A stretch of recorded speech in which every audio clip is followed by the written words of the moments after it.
तर हाय मित्रांनो, स्वागत आहे माझ्या ब्लॉगच्या चॅनलमध्ये. आणि हा माझा पहिलाच ब्लॉग असल्यामुळे जरा बोलायला अडचण होईल, पण मी तुम्हाला सांगतो की हे मी आहे आणि हे मी शेतकरी आहे. आणि माझी आता 12वी होऊन मी सोलापूरला ॲडमिशन घेतलेलं आहे. आणि हे घरचं सगळं जनावराचं ते मीच बघतो.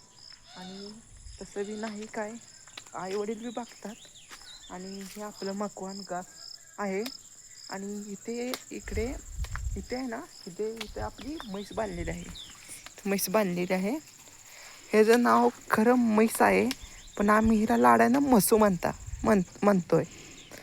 आणि ही तिची पोरगी म्हणजे तिची मोठी पोरगी म्हणजे रेडी. आणि ही बी आता यायला झालेली आहे. तर साधारण 1 महिन्यात येईल ती. येईल आणि दूध खायला आम्हाला होईल. म्हणजे आम्ही खातो, डेअरीला घालतो, तसं काय नाही. आणि आता येलेलं ह्या म्हशीचं ही रेडको आहे. आणि म्हैस आमची आटलेली आहे. आता जवळपास 1-1.5 महिना झाला म्हैस आटलेली आहे. श्रावण महिना संपलेला, आज संपला श्रावण महिना. आणि पूर्ण श्रावण महिन्यात म्हशीचं दूध खायला नव्हतं. आता म्हैस येणार, म्हणजे रेडी येणार. आणि रेडी येऊन मग आपल्याला 1 महिन्यानं दूध खायला मिळणार. आणि ही गाय आहे, हिला आम्ही मागच्या महिन्यातच खरेदी केली. आता जवळपास 1 महिना होत आला, आमच्यापाशीच आहे. आम्ही साधारण 60,000ला ही गाय घेतलेली आहे. 60,000ला घेतली आहे. आणि जवळपास ही 8 लिटर दूध देते. तिला सकाळी एकदा खायला द्यायचं कडबाकुटी टाकून, आणि संध्याकाळी 1 कडबाकुटी टाकून द्यायची. तशी खूप गरीब गाय आहे, मला खूप आवडते गाय. आणि अजून मी धावणार आहे. अजून काय काय आहे. आणि हे आमचं नांगरायचं सामान, ट्रॅक्टर बी आहे आमच्याकडं. नांगराचं सामान आहे. ह्यानं कुळवायचं, तिने सरी घालायची. आणि इथं मका टाकायची यंत्र आहे. जवळपास निम्म आमच्याकडं ट्रॅक्टर सामान आहे, निम्म नाही. आणि इथे शेडमध्ये ट्रॅक्टर लावलेला आहे, कारण पाऊस खूप असल्यामुळे ट्रॅक्टर आम्ही आतच लावलेला आहे. हे ट्रॅक्टर आहे, बारकाच आहे आमचा ट्रॅक्टर. अजून आता दसऱ्यात बरोबर एक वर्ष होईल ट्रॅक्टरला. आणि ही त्या गायला झालेलं वासरू आहे, म्हणजे बैल आहे. साधारण ह्याला 1-1.5 लिटर दूध प्यायला लागतं रोज, रात्री आणि संध्याकाळी. आणि ते आपली कडबाकुटी आहे. मी मगाच कडबाकुटी केली लाईट आल्यावर. आणि आपल्या गायला, म्हशीला सगळ्यांना टाकून दिली. आणि इकडे पुढे आपला घास आहे, एवढा घास आहे. आणि हा घास आम्ही शेळ्या बांधतो, त्यामुळं असं कांढरलेला आहे बघा. ही शेळीनंच खाल्लेला आहे पूर्ण घास. आणि ते आता माझ्याकडे बघायला येईल, म्हणत असेल काय करायला लागले नेमकं हे. पण तिला कुठं माहिती आहे व्हिडिओ काढायला लागले. ही आमची पहिल्या स्टार्टिंगला घेतलेली शेळी आहे. त्या शेळीवर हिला पाठरू झालं, त्याचं पाठरू ते आहे. आता ही शेळी आलेली, त्याचं बोकाड हे आहे. म्हणजे असं त्याचं बोकाड, त्याची शेळी असं लागून आम्ही शेरडाचा व्यापार करून मोठं झालेलं आहोत. म्हणजे मोठं म्हणजे आम्ही बारकंच आहोत आता सध्याला. बारकंच आहे. पण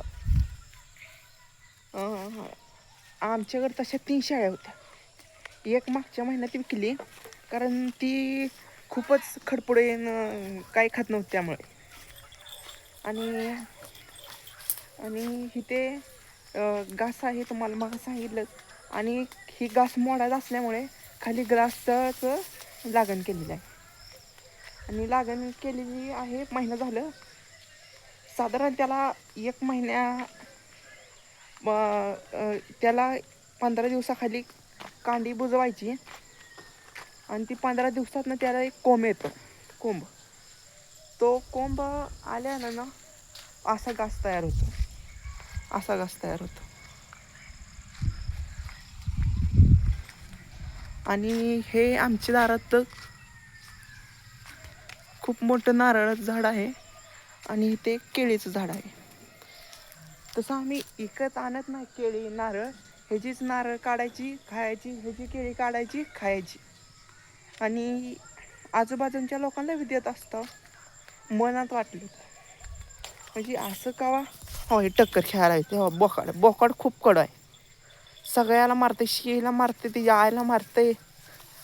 आणि हे ते तुम्हाला लावलंच नाही. थांबा 2 मिनटं. ही आहे ना, ही कोंबड्याची जाळ आहे. ही इथं आमची सकाळी 7ला कोंबडी सोडायची, संध्याकाळी 6ला मनानं कोंबडी आत जाऊन बसते. मग नुसतं दरवाजा लावायचा आणि ओकेमध्ये काम होत आहे. आणि मी आलो आहे इथे. इथे जनावरांना खूप मोठी पाण्याची टाकी अशी ठेवून दिलेली आहे, कारण म्हैस रेडी गाय ह्यांना जर 2 दिवस लाईटीचा घोटाळा झाला की 2 दिवसापर्यंत पाण्याची पुरवठा आम्ही करून ठेवत असतो. कारण काय माहीत केव्हा लाईट घोटाळा करेल आणि लाईट जाईल असं का वाटत नाही. आणि ही झोका आहे ह्या झाडाला बांधलेला, आणि मी झोक्यावर झोका घेत बसलो आहे, कारण थोड्या वेळात आपल्या ह्या गाईची धार काढायची आहे. आणि मी आमच्या पप्पांची वाट बघत बसलेला आहे ते. तर आजच्या ब्लॉगमध्ये एवढंच. उद्या भेटू नवीन ब्लॉगमध्ये. मला सपोर्ट करा.